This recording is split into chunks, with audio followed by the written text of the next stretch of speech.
something seemed odd. When Brendan entered the kitchen, he saw that Romeo was absent from his spot next to the football. Scanning around, he found it untouched and realized that Romeo hadn't eaten anything for a day straight. A concern was raised when a feeding bowl was found empty beside his usual spot on the couch, which usually housed an elaborate meal. Brendan often pays close attention to his loved ones, so when Romeo started to show signs of not eating much, he kept a watchful eye on him and called the vet if needed. He was worried that an illness may have set in, so he scheduled an appointment for Romeo and kept a close eye on him.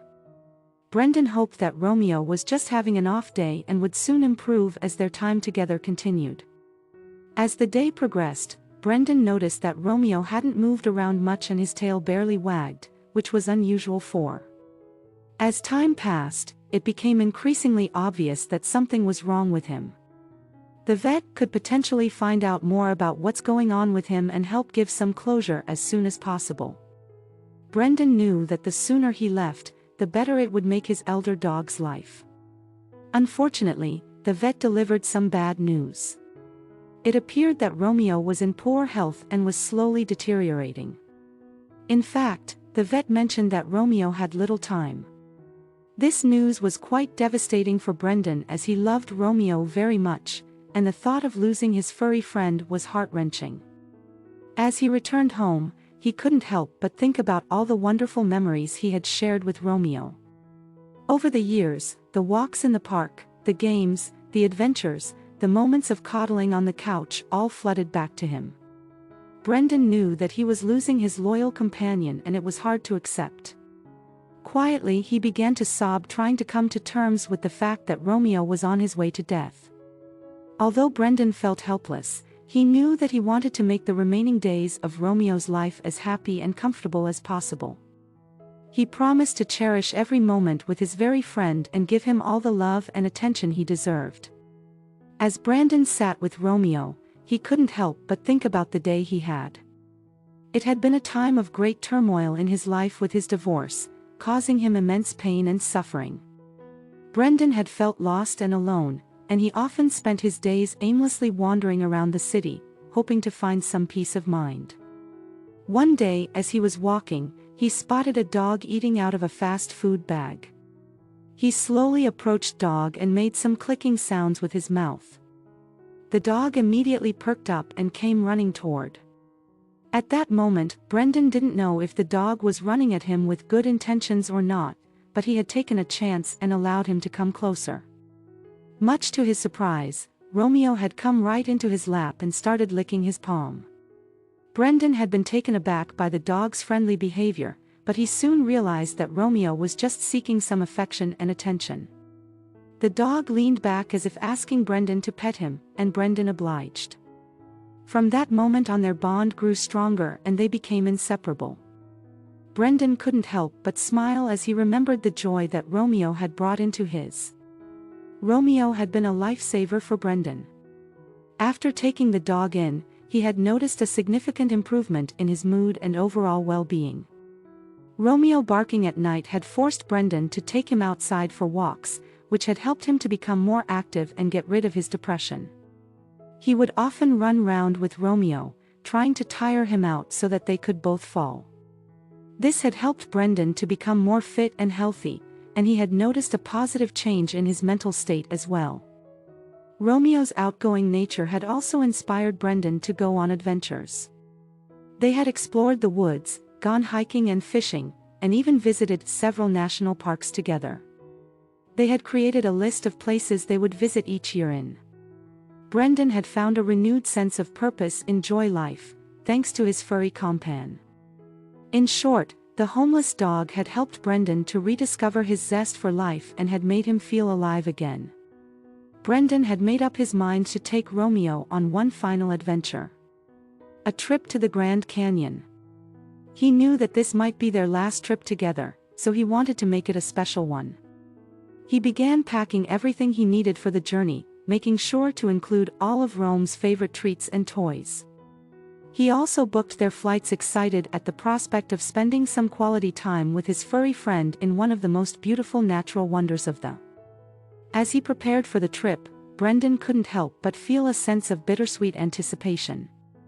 On one hand, he was excited about the adventure that lay ahead, but on the other he knew that this might be the last trip he would take with Romeo. Nonetheless, he was determined to make the most of their time together and create some lasting memories that he could cherish for years to come. At the check-in counter, the officer informed Brandon that due to Romeo's age, he couldn't be transported in the cargo hold of the. The officer asked if Brendan would be willing to leave the dog with someone else, but that was out of the question for Brendan. He tried to explain his situation to the officer, but the conversation seemed to be going nowhere. Meanwhile, a passenger standing in line behind Brendan began to complain, accusing him of holding up the line. This only added to the stress of the situation. Frustrated and upset, he began to argue with the impatient passenger. However, he soon realized that this wasn't getting him anywhere, and he decided to take a step back and think about his options. He went back to the bench where he sat down and began to pet Romeo, feeling overwhelmed and unsure of what to do.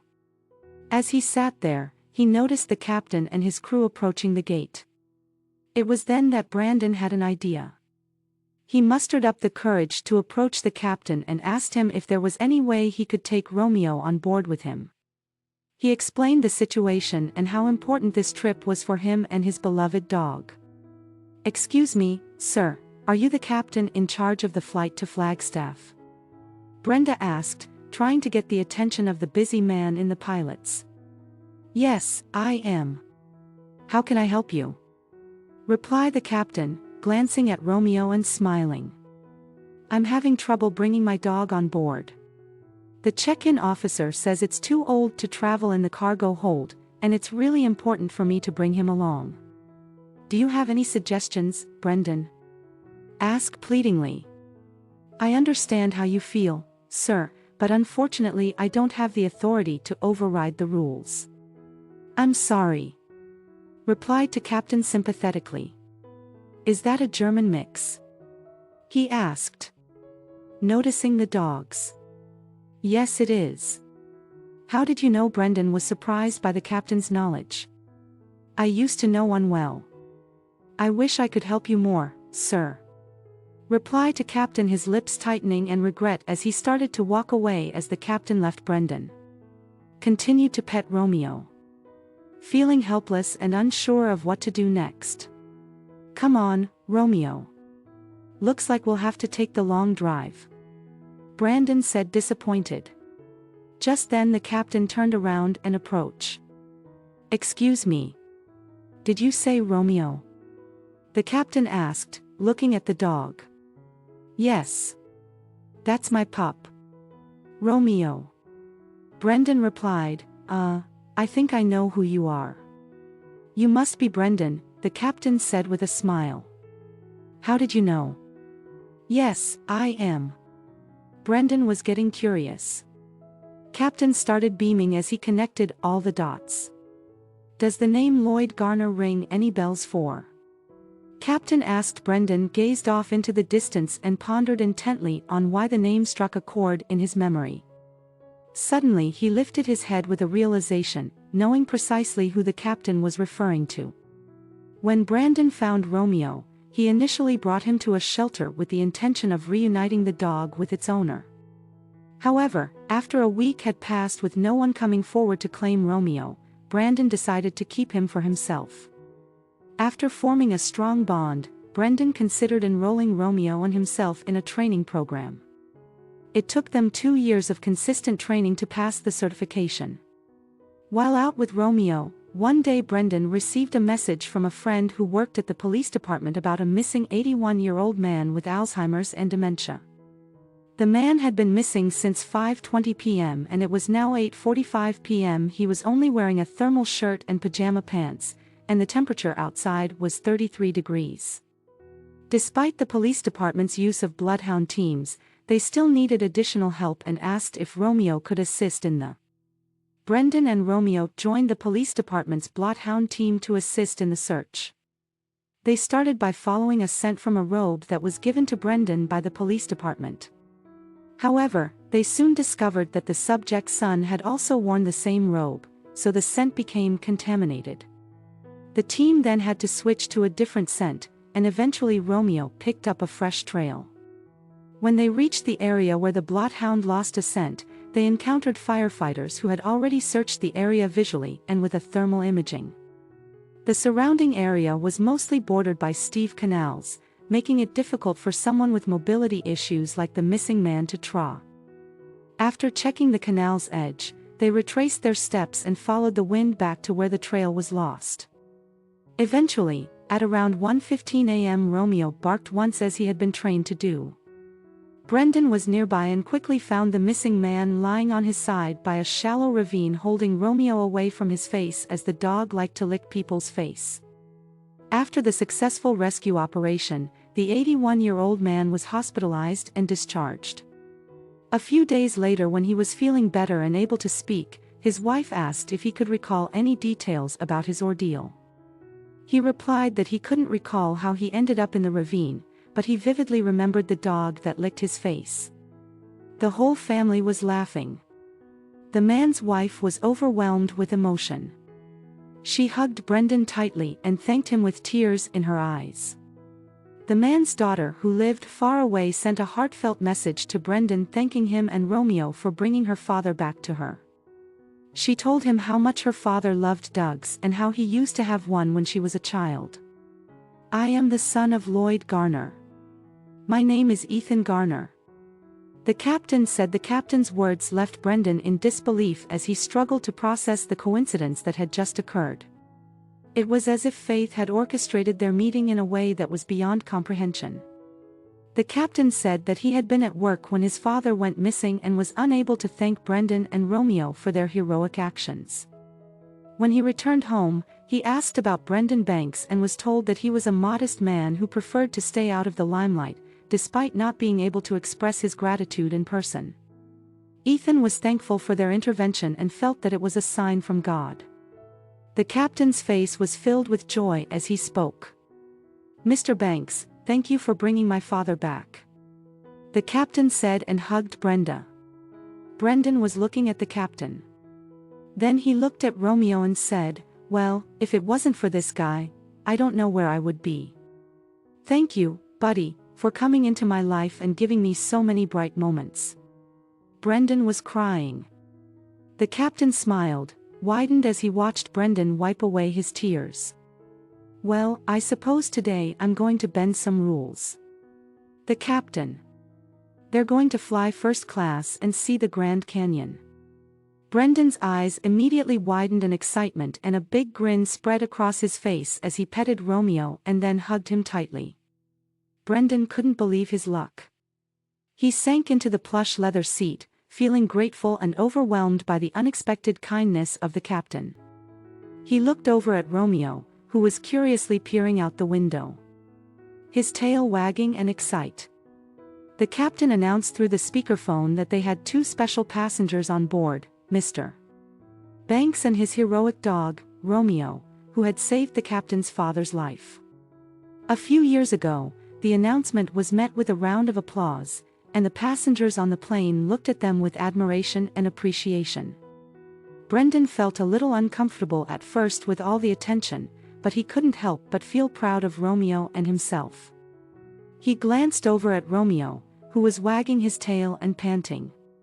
As the airplane took off, Brendan gazed out the window, taking in the stunning view of the clouds and the sun setting in the distance. He couldn't help but reflect on how much his life had changed since he found Romeo from a simple act of kindness. He had formed an unbreakable bond with the loyal dog and had gone on to use his skills and training to help others in need. Now here he was sitting in first class with Romeo by his side, on his way to see one of the wonders of the world. Brendan felt grateful for the captain's generosity and couldn't wait to see the Grand Canyon with his own eyes. The rest of the flight went by smoothly, and when they finally arrived in Arizona, the captain escorted them to a waiting limousine. The captain smiled, his eyes sparkling with kindness. "You and Romeo deserve it," he said, "and who knows? Maybe this is just the beginning of more adventures too." "Thank you, Ethan," Brendan said, and they drove off. After a couple hours of slow walking, Brendan and Romeo sat on the flat rock and enjoyed the view of the Grand Canyon. As they sat there, Brendan couldn't help but feel grateful to see such a breathtaking sight with his loyal companion by his side. The sun was beginning to set, casting a warm orange glow over the vast expanse of the canyon. The stillness of the moment was only interrupted by the occasional sound of a bird or the rustling of leaves in nearby bush. Brendan was holding Romeo's head in his lap. He took a deep breath, inhaling the crisp, fresh air of the canyon, feeling content and at peace. "Thank you, buddy. Thank you for everything," Brendan said. A few tears trickled down Brendan's face, landing on Romeo's cheek. Brendan was patting his best friend and telling him how much he loved him. Brendan and Romeo spent their last few weeks together at home, just enjoying each other's. They would sit together on the porch watching the world go by or lie together in the sun on the lawn. Romeo was getting weaker and weaker, and Brendan noticed his heavy breathing. He stopped taking Romeo on long walks, instead opting for shorter strolls around the block. Brendan knew that their time together was coming to an end and he wanted to make the most of it. During those weeks, Brendan thought a lot about their adventures together. He remembered the time when they found Lloyd Garner and how Romeo had saved his life. Brendan knew that he wouldn't have been able to do it without Romeo's help. He also remembered the time when Romeo had helped a little girl find her way back to her parents in the crowded park. Brendan smiled at the memory, knowing that Romeo was a hero in his own right. As the days passed, Romeo's health continued to decline. Brendan stayed by his side, never leaving him. He knew that Romeo was in pain, but he wanted to make sure that his best friend was as comfortable as possible. Brendan spent his nights sleeping on the floor next to Romeo's bed, holding his paw and whispering words of love and encouragement. When Romeo passed away, Brendan was devastated. He had lost his best friend, his loyal companion, his hero, but he knew that Romeo was in a better place now, free from pain and suffering. Brendan buried Romeo in the backyard under the oak tree where they used to play. He planted a small garden around Romeo's grave filled with flowers and herbs that Romeo had loved. Brendan knew that Romeo would have wanted it that way. Brendan couldn't bring himself to walk Romeo's route again, it was too painful. But after a few weeks of grieving, he decided to honor his best friend's memory by running around the places they used to. The first few runs were difficult, as he could still feel Romeo's presence with him. But as he continued to run, Brendan felt himself becoming stronger, both physically and emotionally. And so Brendan continued to run every day, cherishing the memories of Romeo and the beauty of the world they shared. He knew that he would never forget his best friend and that Romeo's spirit would live on with him forever. After a few months, Brendan was following his usual running route when he felt exhausted and decided to take a break on them. As he was wiping his face from sweat, he felt a tugging sensation on his pants. At first, he ignored it, but then he looked down and saw a small German mixed puppy nibbling on his shoelaces. The puppy wanted to play with Brendan, and so he did. The puppy focused its energy on Brendan, staring into his eyes and trying to get his attention. The cute thing was still a little caught off guard when he laughed at him though. Brendan sat down and started petting the little puppy, feeling love spreading its way through his heart. The little dog shuddered between my fingers. Though it was a different breed and had a different kind of fur, its tiny body still felt all too familiar. But how would I know whose he belongs to? Brendan was unable to find the owners of the lost puppy he found, and felt like it was meant to be. This moment became a new beginning in his life, as he began taking care of the dog himself.